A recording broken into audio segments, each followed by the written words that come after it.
There is a version of this story where the Indiana Fever had a disastrous 2025 season. Their biggest star played just 13 games. 3 separate injuries took her out before the playoffs even started. And a team that entered the year with genuine championship expectations found itself scrambling, adding hardship players mid-season just to keep a full roster on the floor. That is one version of the story. The other version, the one that actually happened, is that the Indiana Fever, depleted and battered, still astonished outsiders with their trip to the WNBA semifinals. Preview: Lexi Hull posts Caitlin Clark video to announce new Fever contract in 2026 WNBA free agency. Favicon Bleacher Report.com/articles/254-167-68-Lexi-Hall-video-Announced-new-Fever-free-agency. Despite Clark's absence, the Fever won 24 games and took the eventual WNBA champion Las Vegas Aces to 5 games in the playoff semifinals. The franchise had its first winning record since 2015, made the playoffs as the No. 6 seed, hosted its first playoff game since 2016, and won its first playoff series since 2015. And then they walked into one of the most important off-seasons in franchise history. Now the question is, what happens when the player who carried them that far without being on the floor actually comes back? Most people know the surface-level story. Clark got hurt and missed the postseason. But the full picture is a lot more brutal than that. She had been out since July 15 after injuring her right groin, later compounded by a bone bruise in her left ankle, suffered a few weeks later. It was a nightmare sequence. 3 different injuries forced her to miss the Commissioner's Cup Final, the All-Star Game for which she was a captain in her home arena, Gainbridge Fieldhouse, and the final 7 weeks of the season. The number that tells you everything. Clark didn't miss a game during her 4 seasons at Iowa or her first season in the WNBA, where she won Rookie of the Year and rewrote the record books. Then, in year 2, she played 13 games. That kind of drop would have derailed most players' seasons, mentally, not just physically. But even in just those 13 appearances, averaging 16.5 points, 5 rebounds, and 8.8 assists per game, she earned her second All-Star selection and was named one of the 10 starters. She still couldn't be stopped when she was on the floor. The problem was everything that came after. On September 4, 2 weeks before the start of the playoffs, the Fever made a collaborative decision to rule Clark out for the remainder of the 2025 season. Clark wrote, "I had hoped to share a better update, but I will not be returning to play this season. I spent hours in the gym every day with the singular goal of getting back out there." And that was that. Indiana went into the postseason without its franchise player. What happened next is the reason every team in the league should be worried about 2026. Here is something that never gets enough credit. The Fever didn't just survive without Clark. They pushed one of the best rosters in the league to the absolute limit. Point guards Aari McDonald and Sydney Colson were lost for the season in the same game on August 7 at Phoenix, the former breaking a bone in her foot and the latter tearing an ACL. Less than 2 weeks later, Sophie Cunningham went down with an MCL tear, and forward Chloe Bibby suffered her own knee injury 5 days later. By the time the playoffs started, Indiana's injured players, Dantas, Colson, Bibby, Clark, Cunningham, and McDonald, took up half the bench at playoff games. They kept winning anyway. The Fever survived 2 elimination games to secure the franchise's first playoff series win since 2015. In the semifinals, they took Game 1 on the road against the Aces, staved off elimination a 3rd time in Game 4, and came within minutes of making it back to the finals. Indiana Fever's 2025 WNBA postseason run came to a bitter end as the team was defeated by the Las Vegas Aces in a winner-take-all Game 5 contest on September 30 by a score of 107-98. Even after star guard Kelsey Mitchell suffered a leg injury in the second half, and was ruled out for the game's remainder. And Aaliyah Boston fouled out in the fourth quarter. This team battled back in the final frame to tie the game and send it to overtime. They were that close. And now, a healthy Caitlin Clark is coming back. That combination, this team's DNA, plus the return of its best player, is the foundation everything else this offseason has been built around. The first move the Fever made this offseason wasn't quiet or subtle. It was a statement. Kelsey Mitchell signed a historic supermax contract, becoming the team's first $1 million player. The number is $1.4 million for one season, and the way it happened matters just as much as the contract itself. Clark didn't wait for the front office to figure this out on their own.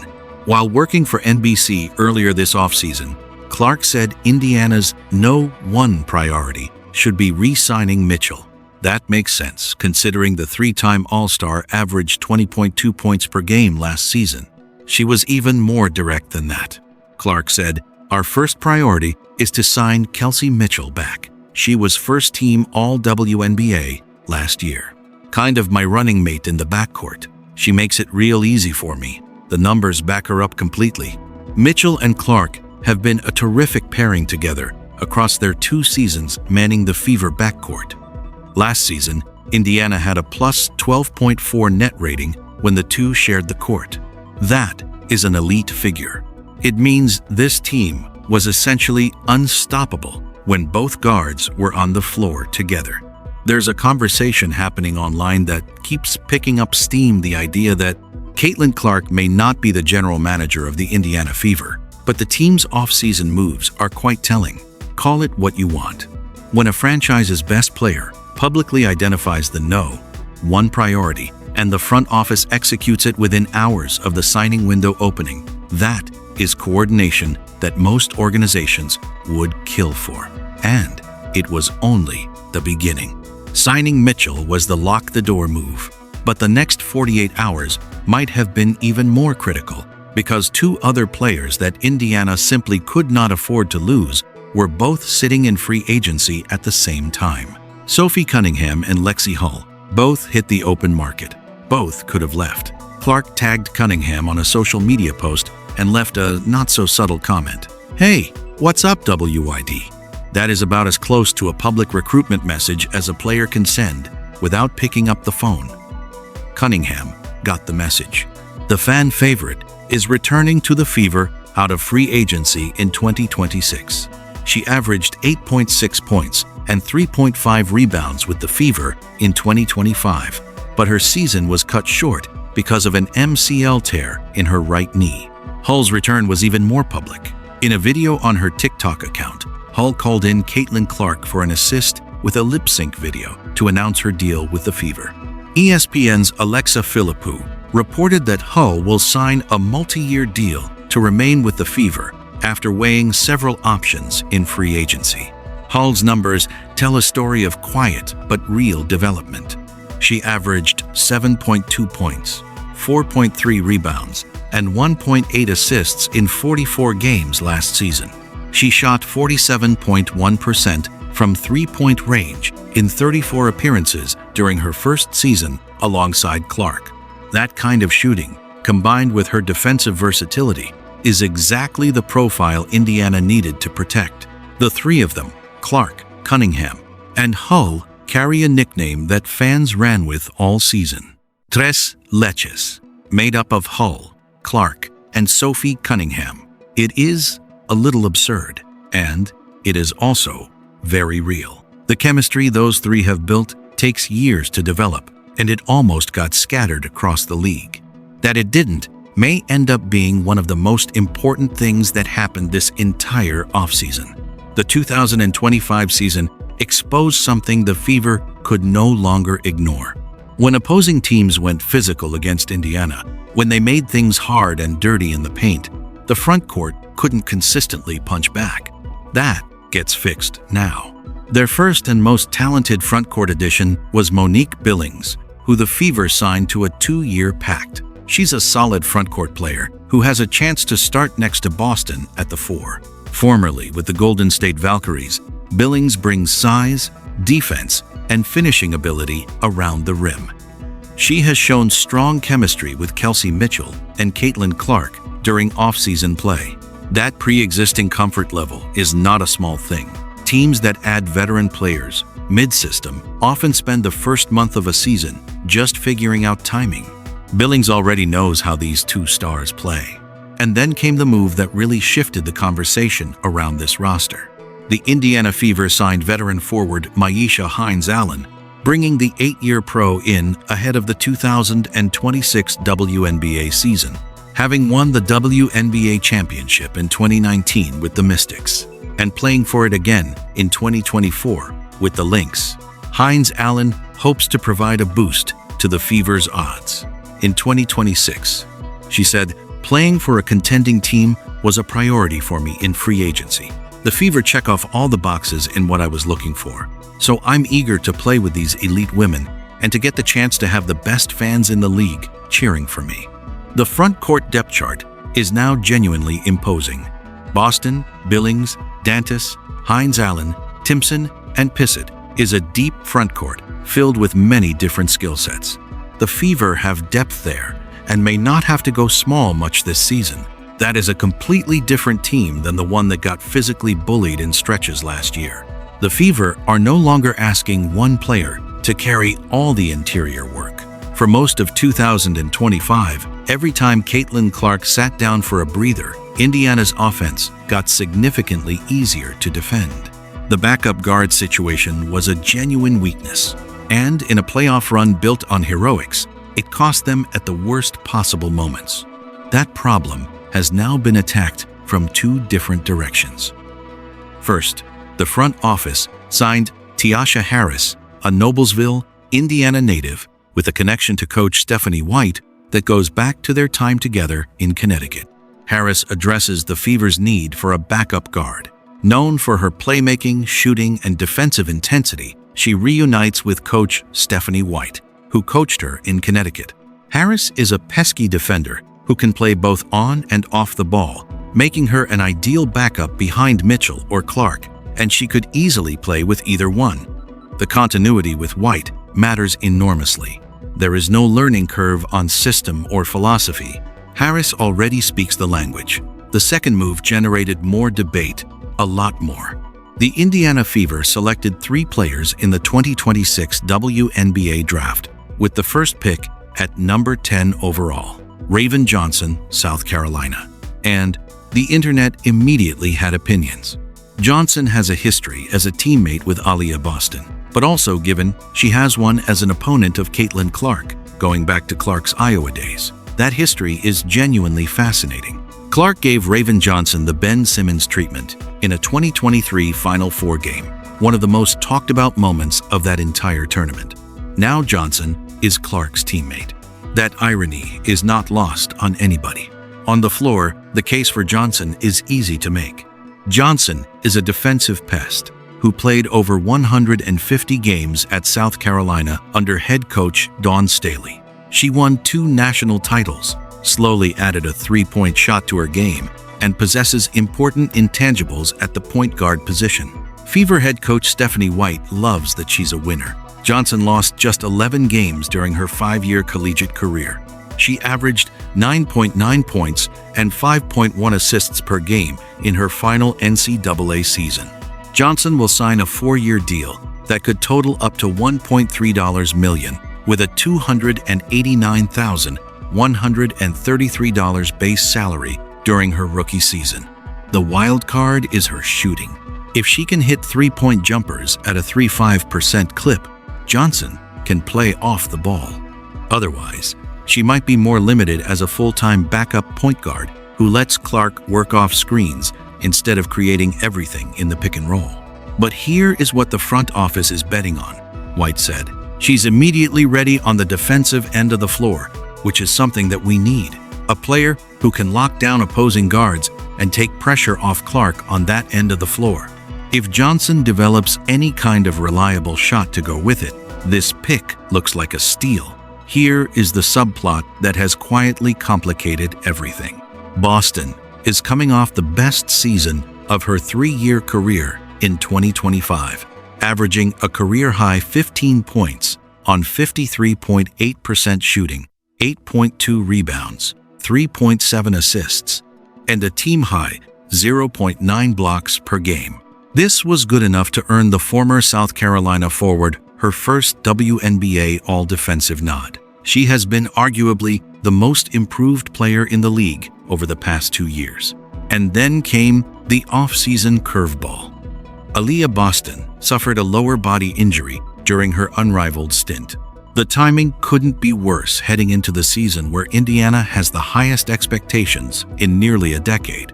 Their starting center is dealing with a health question mark. There is also a financial conversation that has been building in the background. Indiana exercised its fourth-year option on Boston's rookie contract, and she remains locked in. However, due to the new epic provision, exceptional performance on initial contract, Boston is now eligible to sign a 3-year max extension starting at $1.19 million in 2026. Run those numbers. Mitchell is at $1.4 million. Clark will join Boston as max eligible next season. The Fever could theoretically be looking at 3 max-level contracts on the same roster. That is a championship construction puzzle that no team in this league has ever had to solve at this scale, and it will define the next 2 or 3 years of Indiana's window. For 2026, Boston is in. But this conversation is far from over.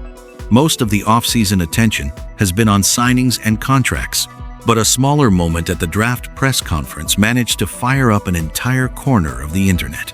Following the Fever's selection of Raven Johnson, White spoke to the media regarding Indiana's new point guard trio.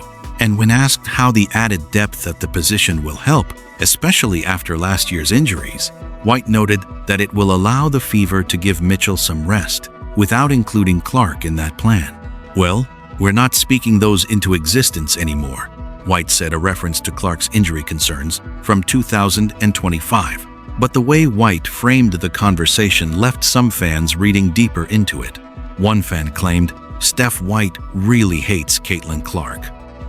Another posted, "White would love to get rid of CC. I think she would rather have a defensive-minded PG like Raven." The more reasonable read is simpler. White is being cautious about publicly assuming Clark will play heavy minutes, because last year proved that nothing can be taken for granted. But in the world of social media, where every word from a coach gets dissected at 2 a.m., nuance doesn't always survive the trip. This one lit up comment sections for days. What it actually means in terms of basketball is that the guard depth is real now. Caitlin Clark and Kelsey Mitchell will soak up a majority of the minutes, but Tiasha Harris was the only other guard on the roster entering draft night. Adding Johnson solves that problem, regardless of what fans want to read into the press conference. The Fever now have real options if anything goes wrong again, and that is the entire point. Step back and look at what has actually been built here. The Fever have the 4th best odds to win the WNBA title in 2026, behind the Minnesota Lynx, the defending champion Las Vegas Aces, and the New York Liberty. That sounds like a respectful but not dominant position, but consider the context. The biggest addition the Fever will make between the 2025 and 2026 seasons is a healthy Caitlin Clark. They are getting back a fully healthy version of the player who, in limited appearances, was still an all-star and one of the most unguardable players in the sport. Everything else, Mitchell's supermax, the wing depth, the frontcourt upgrades, the backcourt depth, is built on top of that. The Fever will open the 2026 regular season against the Dallas Wings on May 9 at Gainbridge Fieldhouse. From that moment on, every team in this league will have to find a new answer. The strategy that worked in 2025, collapse on Clark, make life physically miserable, force everyone else to beat you, run straight into a roster that now has answers everywhere on the floor. A championship pedigreed frontcourt. Wing defenders who can match up against anyone. A backup guard situation that no longer leaks possessions. And a superstar returning from the worst professional year of her life with something to prove. If Clark can return healthy for 2026, the Fever's ceiling will be even higher than it seemed at the outset of the 2025 season. That's a terrifying notion for the rest of the WNBA. And here is the thought that should keep other front offices up at night. This team went to the semifinal without her, fell 5 minutes short of the finals, and then rebuilt the roster around, making sure that never happens again. Whether this group actually captures a championship or falls short again, the version of the Indiana Fever that takes the floor on May 9 is the most dangerous version this franchise has fielded in over a decade. The question isn't whether they'll be competitive, it's whether anyone else can keep up. Who do you think is the most important piece of this new-look Fever roster? Is it the return of a healthy Clark, the Mitchell supermax, or one of the new additions? Drop it in the comments. And if you want to stay ahead of everything happening in the WNBA this season, hit subscribe because this offseason is just getting started.